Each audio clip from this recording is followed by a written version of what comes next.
Good morning, students. We are going to continue the Delhi Sultanate. In last week, we have seen about how did the Sultan establish their control in Delhi. Who was the first Sultan in Delhi? And also, we discussed about what are the challenges faced by the rulers to establish their capital in Delhi. And we discussed about the various dynasties ruled in Delhi. Once again, I recap the dynasties.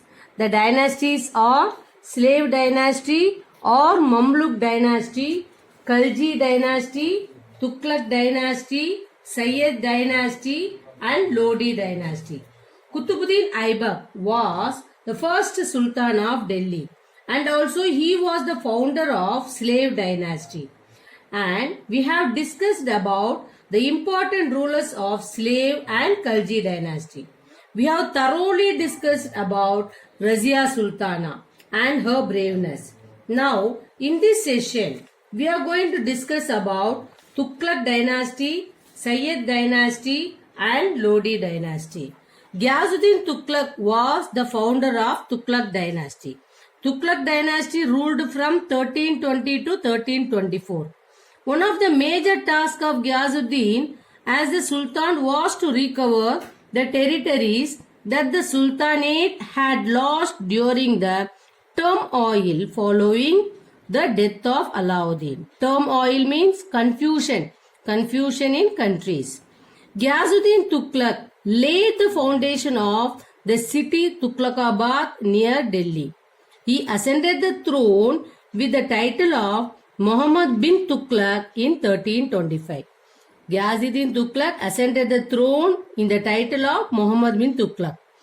Muhammad bin Tughlaq ruled from 1325 to 1351.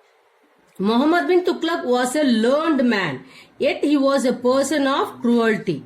Alauddin had conquered, looted and left the old ruling families as his dependents.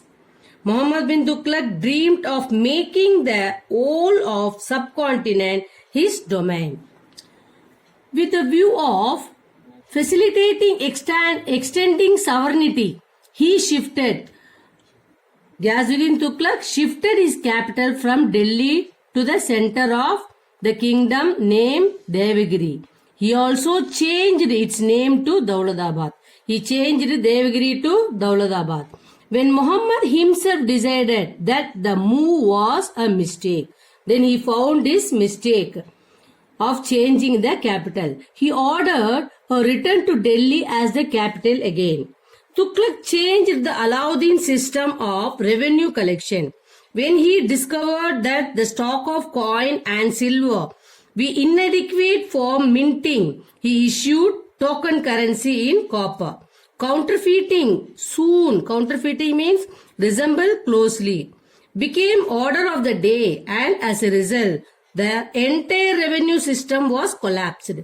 Trade suffered as foreign merchants stopped business. This forced the Sultan to withdraw the token currency system and pay gold and silver coins in exchange.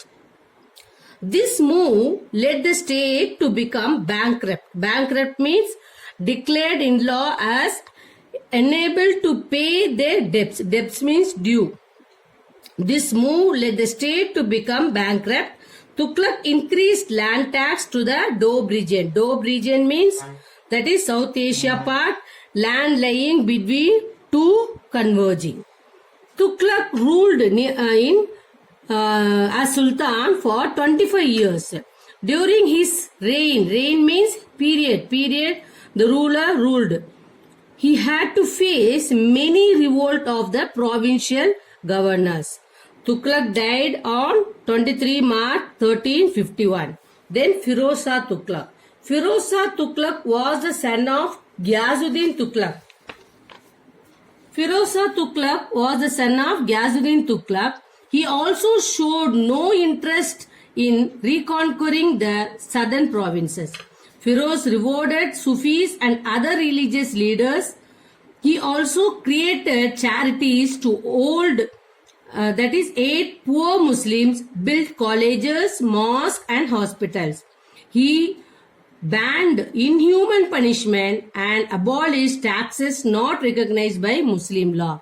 He promoted agriculture by waiving off the debts of the agriculturalists and constructing many canals for irrigation. He laid out nearly 1,200 new gardens. He had built new towns such as Firozabad, Jaunpur, Hisar and Firozpur. Then Taimur invasion. After Tughlaq dynasty, that is after Firoz Shah Tughlaq, Taimur invade India. The sacking and massacre by Taimur. Sacking means an act of dismissing someone from employment. Massacre means an indiscriminate and brutal slaughter of many people. The sacking and massacre by Taimur of Delhi came a decade after Firoz Shah Tughlaq died. As a ruler of the region around Samarkand in Central Asia, Taimur had occupied some part in the northwest of Indus. Taking advantage of India's weakness, he entered India in December 1398 and plundered Delhi. Then Sayyid dynasty. How Sayyid dynasty came? Who was the founder of Sayyid dynasty? We'll see now. Before leaving Delhi, Taimur had left behind his representative Khizr Khan. So Khizr Khan was the founder of Sayyid dynasty. Khizr Khan, as the governor of the territories, he had conquered Delhi, Meerut and Punjab. He founded the Sayyid dynasty. Khizr Khan founded the Sayyid dynasty in 1414, which lasted till 1451. The last ruler of the Sayyid dynasty was Alauddin Alam Shah. Okay. Then Alauddin Alam Shah abdicated the throne in 1451. This gave Bahlul Lodi, then the governor of Sirhind, that is Punjab, the opportunity to become the new sultans of Delhi, leading to the establishment of Lodi dynasty. Lodi dynasty was the last dynasty in the Delhi Sultanate period. Lodi dynasty ruled from 1451 to 1526. In 1489, Bahlul Lodi was succeeded by his son Sikandar Lodi. Sikandar was a patron of art and learning. He founded the city of Agra and made it his capital. He died in 1517 and was succeeded by his son Ibrahim Lodi. Ibrahim Lodi was the last ruler in the Lodi dynasty and also he was the last sultan in the Delhi Sultanate, who was defeated by Babur. Babur was the first Mughal ruler.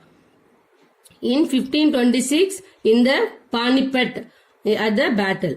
Thus the Lodi dynasty and the Delhi Sultanate were ended by Babur, who went on to establish the Mughal Empire in India. So after Delhi Sultanate, Mughal Empire was started by Babur. Okay, we'll recap this lesson. From the Firoz Shah Tughlaq as a compassionate ruler with his concentration on the well-being of the people. The sacking of Delhi by Taimur. Khizr Khan founding the Sayyid dynasty and Bahlul Lodi, the governor of Sirhind, establishing the Lodi dynasty. The first battle of Panipat paving the way for the foundation of Mughal Empire by Babur in AD 1526. Okay, I hope you all understood this session. Thank you, students.